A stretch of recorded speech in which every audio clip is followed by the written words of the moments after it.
So there I was, about to tell you the story of how one human, with a wrench and zero common sense, accidentally broke the most sacred law in galactic history. But first, let me paint you a picture of just how perfectly organized the galaxy was before Jake Martinez showed up. The Galactic Council had spent 3,000 years building what they called the ultimate system of cosmic order. And by ultimate, I mean absolutely mind-numbingly bureaucratic. These beings had turned survival of the fittest into an actual legal framework, complete with forms, stamps, and a waiting period that could outlast most solar cycles. At the top of this magnificent house of cards sat Ambassador Crix, a four-armed purple creature who looked like someone had crossed a squid with a filing cabinet and given it delusions of grandeur.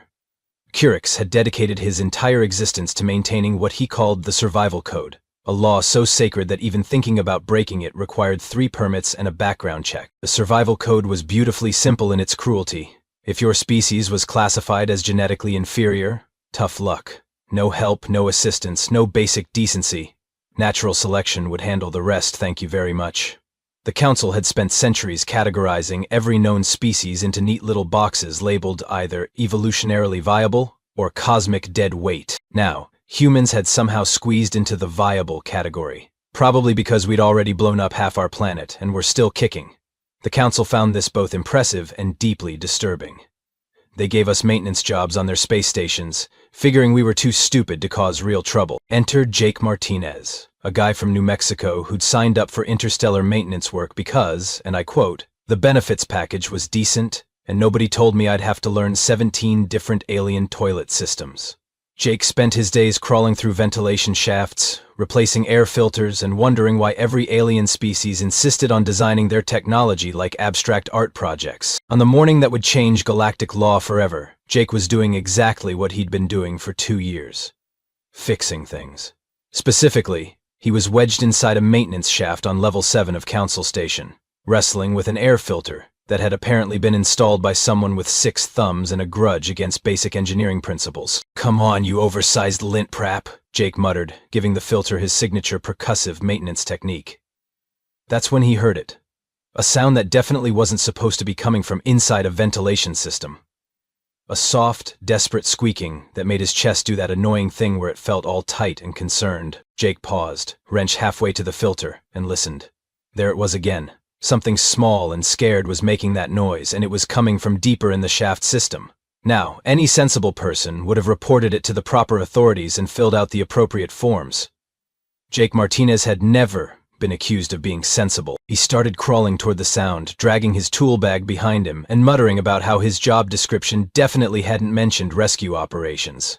The squeaking got louder as he moved, and Jake found himself making those ridiculous cooing sounds that humans make at anything small and helpless, regardless of how many tentacles it might have. What Jake didn't know, as he crawled through that shaft with his heart doing stupid human things like caring about random noises, was that Ambassador Crix was 3 levels up, reviewing the daily reports and feeling particularly smug about the galaxy's perfect order. In about 10 minutes, both of their days were going to get significantly more complicated. The squeaking was getting desperate now, and Jake picked up his pace, because apparently evolution had wired humans to respond to distress calls from species they'd never even met. Who knew? Jake rounded a corner in the ventilation shaft and found himself face to face with what could only be described as a tiny alien cotton ball with eyes. The creature was about the size of a hamster, covered in silver poop fur that shimmered like starlight and currently wedged between 2 metal plates with all the dignity of a sock stuck in a vacuum cleaner. "Well, hello there, little guy," Jake said, because talking to trapped alien creatures was apparently just another Tuesday for him now. The cotton ball looked up with enormous purple eyes that immediately activated every protective instinct Jake didn't know he had. Great. Just great. The creature squeaked again, and Jake could practically hear it saying, "Help me," in whatever language tiny space hamsters spoke. He pulled out his tablet and ran a quick species scan, because even reckless humans know you should probably identify something before you stick your hand near it. The results made Jake's stomach drop. Zephyrian. Classification, genetically inferior. Status, evolution, dead end. Assistance, level, prohibited by galactic law. "Oh, come on," Jake muttered. "You're telling me this little furball is supposed to be left for dead because some committee decided it's not genetically worthy? That's the dumbest thing I've heard since they tried to explain quantum taxation to me." The Zephyrian squeaked pitifully, and Jake made the kind of decision that had gotten humans both kicked out of paradise and invited to join the galactic community. He ignored the law completely. "Okay, Pip," Jake said, because the creature needed a name and it was making Pip-like sounds. "Let's get you out of there before I remember I'm supposed to be smart about this stuff." What followed was 15 minutes of the most ridiculous rescue operation in galactic history. Jake used his multi-tool to carefully pry apart the metal plates, fed Pip half a protein bar to keep the little guy calm, and when that didn't work, started singing an off-key version of My Way, because apparently that's what his brain decided would be helpful. "I did it my way," Jake crooned, working the metal loose while Pip stared at him like he'd lost his mind. Which, let's be honest, he probably had. The singing worked, though. Pip calmed down enough for Jake to ease him free, and within minutes the tiny Zephyrian was perched on Jake's shoulder, purring like a miniature engine and probably violating about 17 different health codes. That's when Ambassador Crix chose to make his appearance. "What?" came a horrified voice from behind them. "In the name of cosmic order is happening here?" Jake turned around, still crammed in the ventilation shaft with an illegal alien sitting on his shoulder, to find Ambassador Crix staring at him through an access panel. The ambassador's forearms were crossed in what Jake was pretty sure was the universal gesture for, "You are in so much trouble." "Oh, hey there," Jake said with the kind of casual friendliness that made aliens question human survival instincts. "Just doing some routine maintenance. You know how it is." Crix's purple skin turned a shade that Jake's colorblind eyes couldn't quite identify but figured probably meant apoplectic rage. "Routine maintenance does not involve harboring genetically inferior species," Crix sputtered. "That creature is classified as evolutionary dead weight. You are in direct violation of Code 777 of the survival statutes." "Code what now?" Jake asked, scratching Pip behind what he assumed were ears. The Zephyrian purred louder. "You have interfered with natural selection," Crix continued, his voice climbing toward frequencies only dolphins could hear. "That creature was meant to perish. It is the cosmic order. It is the law." Jake looked at Pip, who was now grooming his tiny paws with the focus of someone who had just discovered personal hygiene. Then he looked back at Crix, who appeared to be having some kind of bureaucratic seizure. "Yeah, well," Jake said, "sometimes the cosmic order can kiss my cosmic rear end." And that, ladies and gentlemen, was the exact moment that Jake Martinez accidentally declared war on 3,000 years of galactic jurisprudence. Within 6 hours, Jake found himself sitting in a detention cell that looked like it had been designed by someone who'd heard about comfort secondhand and decided it was probably overrated. Pip, meanwhile, had somehow convinced the guards that he was evidence and therefore couldn't be separated from Jake. The little furball was currently napping in Jake's jacket pocket, occasionally sticking his head out to chirp at passing aliens like he was on vacation. "This is insane," Jake told the gray wall, because talking to inanimate objects was apparently his coping mechanism now. "I saved a hamster and now I'm public enemy number 1. The insanity was just getting started." Jake's arrest had somehow become the lead story on Galactic News Network, with the headline reading, "Human violates sacred law. Cosmic balance in jeopardy." They'd interviewed 17 different species about the unprecedented crisis, and Jake was pretty sure none of them actually knew what they were talking about. Enter Judge Vorthon, an ancient tree-like being who moved like he was powered by geological time and spoke in a voice that sounded like wind through a library. Vorthon had been appointed to preside over what the media was calling the trial of the millennium, which Jake thought was a bit dramatic for a maintenance issue. "The defendant stands accused," Vorthon began, his words falling like autumn leaves made of legal jargon, "of willful interference with natural evolutionary processes, violation of species classification protocols, and undermining the fundamental order of cosmic selection." Jake raised his hand. "Your Honor, I pulled a stuck hamster out of an air vent. Can we maybe dial back the cosmic drama?" The courtroom, which was packed with reporters and curious aliens, erupted in shocked whispers. Apparently calling ancient legal proceedings cosmic drama was not standard courtroom etiquette. The prosecutor, a needle-thin creature called Advocate Zinth, stood up with the kind of righteous fury usually reserved for parking violations. "Your Honor, the defendant's casual attitude toward this matter only proves the depth of his crime. The accused has disrupted the natural order that has governed our galaxy for millennia by saving a hamster," Jake repeated, because apparently he was the only one who found this ridiculous. "A genetically inferior specimen," Zinth corrected, waving a tentacle dramatically. "The Zephyrian species has been classified as an evolutionary dead end for over 2 centuries. By interfering with this creature's natural demise, the defendant has thrown the entire system of cosmic balance into chaos." From Jake's pocket, Pip poked his head out and made a sound that Jake was pretty sure translated to, "Did this guy just call me worthless?" The little Zephyrian fixed Zinth with a stare that could have melted hull plating. Further, Zinth continued, apparently immune to being judged by small mammals.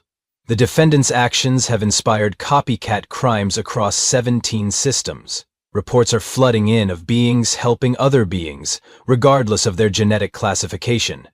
The natural order is collapsing. Jake blinked. Wait, people are being nice to each other because I helped Pip? And this is bad because why, exactly? Judge Vortan's branches rustled ominously. The accused will address the court with proper respect for the gravity of these proceedings. Your Honor, Jake said, making an effort to sound official. With all due respect, I think you might be overthinking this whole situation. The court stenographer, a multi-eyed creature taking notes at light speed, actually stopped typing. In 3,000 years of galactic law, apparently no one had ever suggested that the court was overthinking anything. Pip chose that moment to climb out of Jake's pocket, waddle across the defendant's table, and start grooming himself with the confidence of someone who'd never heard of courtroom decorum. Half the gallery pulled out their phones to take pictures, because apparently tiny law-breaking mammals were good for social media engagement. The evidence, Jake announced, pointing at Pip, is adorable, and clearly not a threat to cosmic order. And with that statement, Jake Martinez managed to reduce the most serious legal proceeding in galactic history to a debate about whether cute counted as a legal defense. The next morning brought Jake's court-appointed lawyer, Attorney Blixen, a slug-like creature who oozed into the courtroom 20 minutes late and immediately started complaining about the temperature. Blixen had the kind of professional demeanor that suggested he'd rather be literally anywhere else, preferably somewhere with better snack options. So, Blixen said, not looking up from what appeared to be a menu on his tablet. You're the human who broke the survival code. Fascinating. Do you know if the courthouse cafeteria serves anything without chlorophyll? I'm on a strict non-photosynthetic diet. Jake stared at his legal representation. Are you seriously thinking about lunch right now? I'm facing cosmic crimes charges. Oh, the cosmic crimes thing. Blixen waved a slimy appendage dismissively. Look, Martinez, here's some free advice. Plead guilty, express deep remorse, maybe cry a little if humans do that, and they'll probably only exile you to a mining colony for 50 years. Now, about that cafeteria situation, that's when Jake realized he was going to have to defend himself, because apparently the universe had decided that comedy was more important than competent legal counsel. Your Honor, Jake announced, standing up as court resumed. I'd like to represent myself. Judge Vorthan's branches creaked ominously. The defendant wishes to engage in pro se representation? This is highly irregular. Yeah, well, so is arresting someone for basic decency, Jake replied. But here we are. Prosecutor Zinth practically vibrated with excitement. Going up against a self-represented human was probably like Christmas morning for prosecutorial careers. Your Honor, Jake began, and he could hear his mother's voice in his head telling him to stand up straight and speak clearly. I want to tell you a story about a Tuesday morning and a stuck hamster. The court recognizes that Zephyrians are not hamsters? Zinth interrupted. Fine, a stuck space hamster, Jake corrected. I was doing my job, fixing air filters, when I heard something in distress. Now where I come from, when you hear something scared and trapped, you help it. That's not a law or a regulation, it's just what decent people do. The gallery murmured, because apparently the concept of helping without checking classification codes first was revolutionary. The prosecution wants you to believe that I disrupted some cosmic balance, Jake continued, warming to his theme. But let me ask you something. What kind of balance requires leaving small, helpless creatures to die alone in ventilation shafts? From the evidence table, Pip squeaked supportively, and Jake was pretty sure he'd just gained his first character witness. The defendant oversimplifies complex evolutionary science, Zinth objected. Do I? Jake asked. Because I've been reading up on this classification system of yours, and it's fascinating stuff. He pulled out his tablet, which Blixen had abandoned in favor of what looked like a sandwich catalog. According to these records, Zephyrians were classified as genetically inferior in 2847. Following a comprehensive study by the Committee for Evolutionary Assessment, Judge Vortan leaned forward, his bark creaking with interest.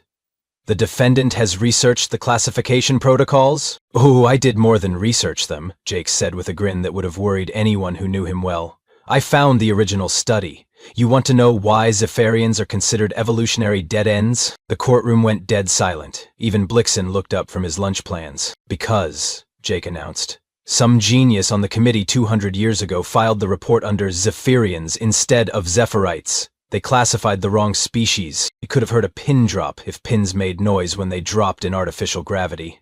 Zinth's needle-thin frame went rigid. The Zephyrine evaluation was actually supposed to be about Zephirites, a species of crystalline rocks from the Vega system. Jake continued, clearly enjoying himself now. Rocks, Your Honor. They classified rocks as genetically inferior, and somehow applied that classification to an entire sentient species by mistake. Judge Vorthen's branches began rustling like a forest in a windstorm.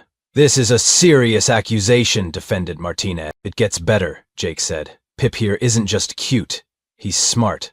Watch this. He pulled a small puzzle cube from his pocket, one of those brain teaser toys that came in the station's gift shop. He set it in front of Pip, who immediately began manipulating it with his tiny paws. Within 30 seconds, Pip had solved a puzzle that typically took most species several minutes to figure out. The little Zephyrian looked up at the courtroom with obvious pride, chittering happily. The prosecution's case, Jake said, is based on a filing error and maintained by bureaucrats who never bothered to double-check their work. Meanwhile, I've got a supposedly genetically inferior hamster who just schooled half this courtroom in spatial reasoning. The gallery erupted. Reporters were frantically taking notes, aliens were arguing loudly in 17 different languages, and Ambassador Crix looked like someone had just told him that all his forms had been filed in the wrong color ink. Furthermore, Jake continued, because apparently he was on a roll, if helping someone in need is a crime, then your whole system is built on cruelty disguised as science. And frankly, Your Honor, that's not a system worth preserving. Pip chose that moment to solve another puzzle, this one even faster than the first, while simultaneously giving what could only be described as a smug look to the prosecution table. The defendant raises troubling questions about our classification methodology, Judge Vorthen admitted, his voice like wind through dying leaves. I raise one simple question, Jake corrected. When did helping someone become wrong? Because where I come from, we've got a saying, you judge a society by how it treats its most vulnerable members. And right now, Your Honor, you're failing that test pretty spectacularly. In the stunned silence that followed, Pip squeaked once, softly, and somehow managed to make it sound like mic drop. What happened next could only be described as the most spectacular bureaucratic meltdown in galactic history. It started with a single voice from the gallery. Wait a minute, called out a blue tentacled being from the third row. If they got the Zephyrians wrong, what about us Aquarians? We've been classified as moisture-dependent weaklings for 3 centuries. Judge Vorthen's bark cracked audibly. The court will maintain order. Order? Shouted another voice, this one belonging to a crystalline creature that sparkled when it moved. They classified my entire species as decorative minerals in 2756. We've been denied citizenship rights because some committee thought we were fancy rocks. The courtroom erupted into chaos that made Jake's earlier disruption look like a library discussion. Beings were standing up everywhere, waving appendages and shouting about their own species classifications. The court reporter had given up taking notes and was just recording everything, probably for the historical archives and future comedy specials. Ambassador Crix, looking like someone had just told him that all his beloved forms had been printed on toilet paper, stood up desperately. Citizens, please, the classification system has maintained galactic peace for millennia. We cannot simply abandon established protocols because of one human's accusations. Home human's facts, Jake corrected cheerfully, while Pip preened on the defendant's table like he knew he was the star of the show. The system isn't perfect, Crix continued, his purple skin now approaching ultraviolet levels of distress. But it provides structure, order. Without it, we would have chaos. Your Honor, interrupted a voice from the back of the courtroom. The speaker was a small, gray being with enormous eyes who Jake recognized as one of the court clerks.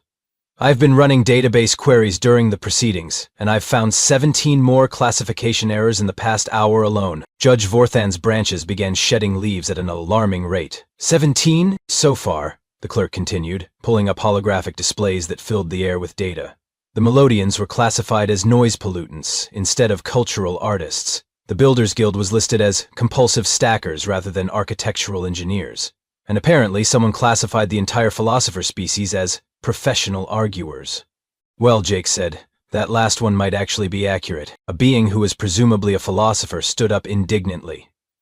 We prefer practitioners of intellectual discourse, thank you very much. See, Jake grinned. The revelations kept coming like a bureaucratic avalanche. Species after species discovered they'd been mislabeled, underestimated, or outright insulted by a classification system that apparently had the accuracy of a blindfolded dart thrower with vertigo. This is impossible, Crix sputtered, frantically shuffling through his papers like they might contain a magic solution. The Committee for Evolutionary Assessment was comprised of the galaxy's finest minds. Actually, the clerk said, pulling up another file, the committee was mostly formed by whoever showed up to the meetings. According to these records, The chairman for 30 years was someone who thought genetic diversity was a type of breakfast cereal. That's when Pip decided to add his own contribution to the chaos. The little Zephyrian had apparently been listening to everything with the attention of a tiny furry scholar, and now he was chittering in what sounded suspiciously like organized patterns. "Is he," Jake asked, watching Pip gesticulate with his tiny paws, "is he trying to communicate something specific?" A linguistics expert in the gallery who'd been frantically taking notes suddenly gasped. "He's speaking. The Zephyrian is using complex grammatical structures. This species isn't just intelligent, they might be linguistically gifted." Pip, clearly enjoying his moment in the spotlight, proceeded to demonstrate his point by picking up Jake's stylus and drawing a perfect mathematical equation on the tablet's screen. It was a solution to faster-than-light travel that had been puzzling galactic engineers for decades. The courtroom fell silent again, but this time it was the silence of several hundred beings realizing they'd been catastrophically wrong about everything. "Let me get this straight," Jake said, looking around at the chaos he'd accidentally unleashed. "You've been denying basic rights to species based on a classification system that's about as accurate as a coin flip, maintained by people who couldn't tell the difference between a sentient being and a decorative rock, and now you're all surprised that it might not be the foundation of cosmic justice you thought it was?" Ambassador Creeks made a sound like a deflating balloon mixed with a death rattle. "But the system, the order, the forms," Jake said gently, "are wrong. All of them. And you know what? That's okay. People make mistakes. The problem is when you build laws around those mistakes and then refuse to fix them because it's inconvenient." Pip squeaked supportively and drew another equation, this one apparently solving the unified field theory that had stumped physicists for centuries. He looked up at the courtroom with what could only be described as a "see, I told you so" expression. "Your Honor," Jake continued, "I didn't set out to break your system. I just wanted to help a scared little guy who was stuck in a pipe. But if helping someone is illegal under your laws, then maybe the problem isn't with the helping. Maybe the problem is with the laws." Judge Vorthan's branches had stopped shedding leaves and now hung still, like he was deep in thought or possibly having some kind of existential crisis. Around the courtroom, beings were talking in hushed tones, sharing stories of their own encounters with the classification system, and generally having the kind of conversations that topple governments and start revolutions. "The court," Judge Vorthan said finally, his voice like wind through autumn forests, "will need to recess to consider these new developments." "Take all the time you need," Jake said. "Pip and I will be right here, probably solving more of your unsolvable problems, and definitely not feeling sorry for accidentally breaking the galaxy." From his perch on the table, Pip chittered what sounded distinctly like laughter, and somehow managed to make it sound like the most reasonable thing anyone had said all day. 3 weeks later, Jake Martinez found himself in the most surreal situation of his already pretty surreal life. He was standing in the Grand Assembly Hall of the Galactic Council, watching Judge Vordan ceremonially burn a 3,000-year-old law book, while Pip sat on his shoulder wearing a tiny ceremonial sash that read, "Honorary Council Advisor."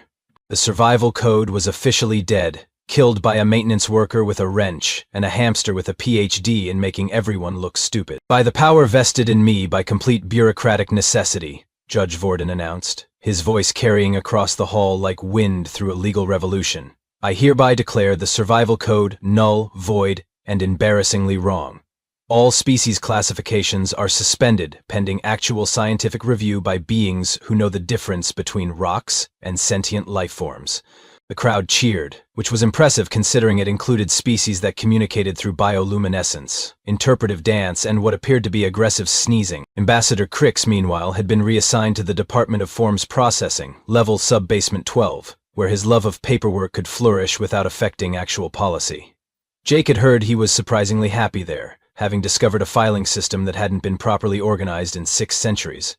Some beings, it turned out, were just meant to alphabetize things. "The Council recognizes the contribution of human Jake Martinez," continued Judge Vorthan, who demonstrated that sometimes the most profound wisdom comes from the simplest questions, like why are we being terrible to small, helpless creatures? "And have you people ever actually read these forms you keep filing?" Jake waved awkwardly from the podium, still not entirely sure how he'd gone from fixing air filters to accidentally reforming galactic government. Pip, who had become something of a celebrity after solving 17 different scientific problems that had been stumping the galaxy's greatest minds, squeaked proudly and showed off his tiny medal. "Furthermore," Judge Vorthan added, "the Council unanimously votes to establish the Martinez Doctrine, which states that helping someone in need is not only legal, it's encouraged, regardless of their species classification, genetic status, or ability to fill out forms in triplicate. The applause was thunderous, and Jake was pretty sure he saw several beings wiping away what passed for tears among their respective species. But the real changes were happening outside the formal ceremonies. The Aquarians had established the first interspecies cultural exchange program in galactic history. The crystalline beings had formed an artists' collective and were creating sculptures that made hardened space pirates weep with joy. The Melodians had started a galaxy-wide music festival that was somehow bringing peace to 3 separate war zones through the power of really excellent harmonies.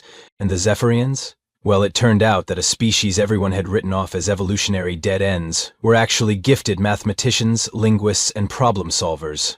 Universities across the galaxy were falling over themselves to offer Zephyrian professors tenure, and several major corporations had hired them as consultants for projects that had been stalled for decades. You know what the funny part is?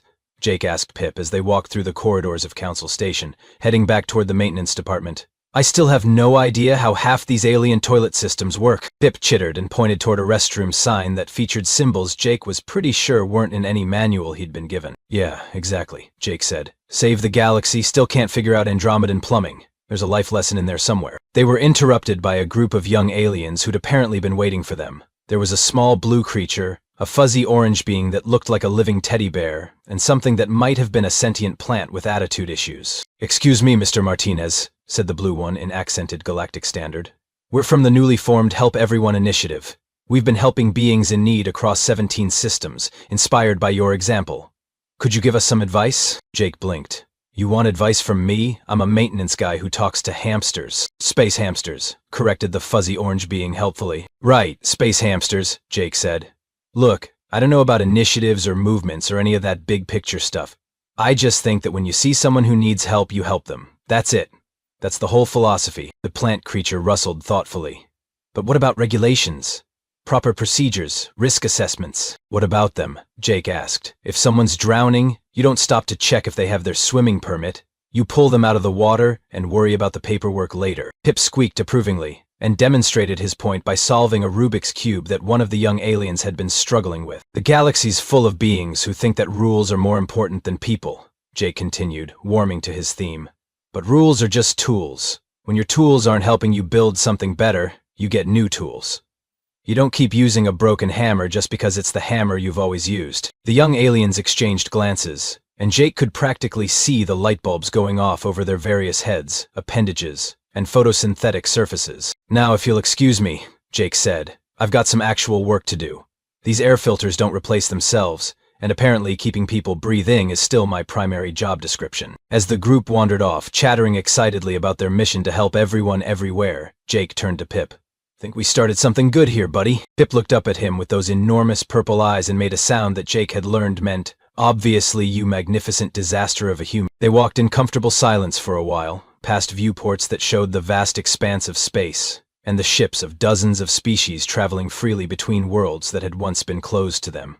Somewhere out there, beings were helping other beings without checking their genetic classifications first. Somewhere out there, the galaxy was becoming a slightly less stupid place. You know what, Pip? Jake said as they reached the maintenance bay.